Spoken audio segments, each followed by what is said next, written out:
Hey folks, this is Vint with Dad's Gaming Addiction, and today we're going to quickly revisit yet another Zombie Survivors. This is a game that you can currently find on Steam's Early Access program for about $10 or so. When I stress early access, that means everything that you're about to see is subject to change.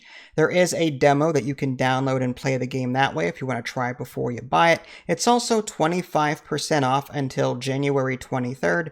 2024. This is another one of those vampire survivor games, and I have covered this before. About, I want to say 6 months ago, 8 months ago, I got an email saying that the new character, the Pyro, was available. So I'm like, okay, maybe it's time to double back on this and see what's what.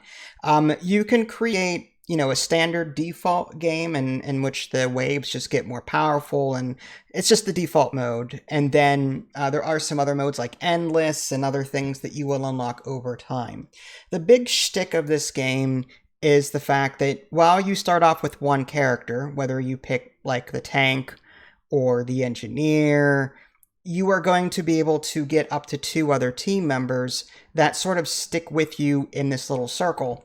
And they have their own abilities too. And whenever you level up, you can actually choose which of those abilities gets upgraded. So you can like stick with your, if let's say you pick the engineer as your starter character, like I like to.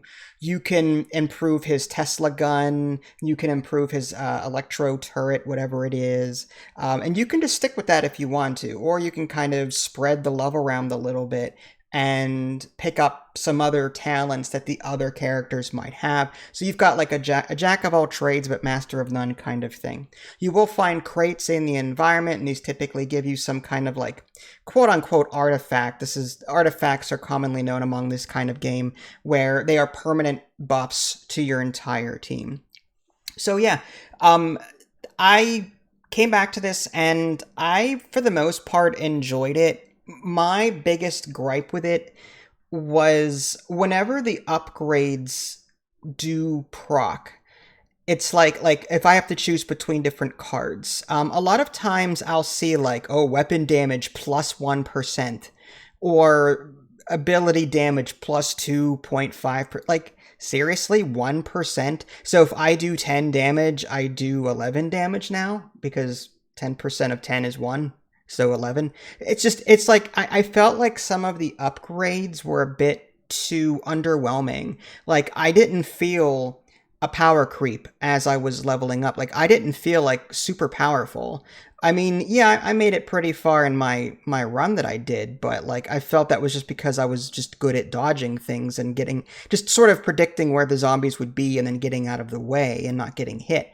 Speaking of which, like I felt like my characters were made of like paper, because one hit knocked my health down pretty considerably. So like not getting hit is a major thing. Now I do have to stress there is permanent progression in this game, and my entire team level is like, it's really low. Like I've only played a couple of times, so like, I didn't have all the upgrades that typically a person playing for 4 to 5 hours would have. So my characters are going to get stronger because this is a rogue light, and after every run you put these currency points into this permanent progression tree and your people get stronger. So maybe like that whole attack 1%, maybe that does better whenever your skill tree is upgraded. But even then, like, I don't know, I still felt like it wasn't, I didn't feel like I was feeling the power as I was leveling up. I saw the enemies getting harder and more numerous, but I just felt like I wasn't getting more powerful. And this problem might lead to, all right, so what team is the best to play as? What is the meta?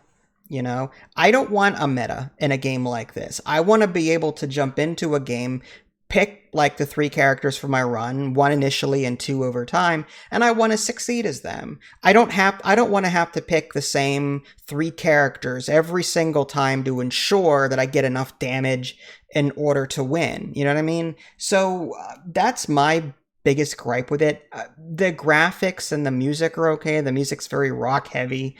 The graphics and the gunplay are very satisfying. This is an auto shooter. There's no manual toggle, so like there are some of these Vampire Survivor like games that you can do a manual toggle and aim, but not in this game. Everything is auto. So I still feel like this game still has a while to go before, I would recommend it full price. On a sale, it's not bad. I still like the game, and I still recommend it for those that like a Vampire Survivors experience. But it's just there's so many games out in this genre that it's really hard to really like recommend a game that doesn't go above and beyond.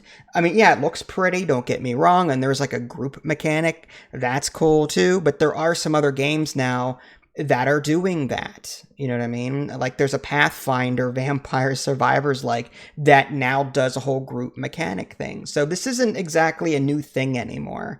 So I still recommend it, but it's not like this is not a game I'm rushing to come back to. But if this is an interest to you, like I said, there is a free-to-play demo that you can check out on the Steam store page and give it a go yourself and see if it's something that you like. I personally would love to see a larger increase in power when those upgrades do hit on the screen. When I'm choosing those cards, I don't want to see a 1% change. That's stupid. Give me like 5%, 10%. There are other games where I feel more powerful playing, and it shows. This game, not so much. So there you go, folks. That was yet another Zombie Survivors. This is Vince. Thanks for watching, and I'll catch you all next time. Take care.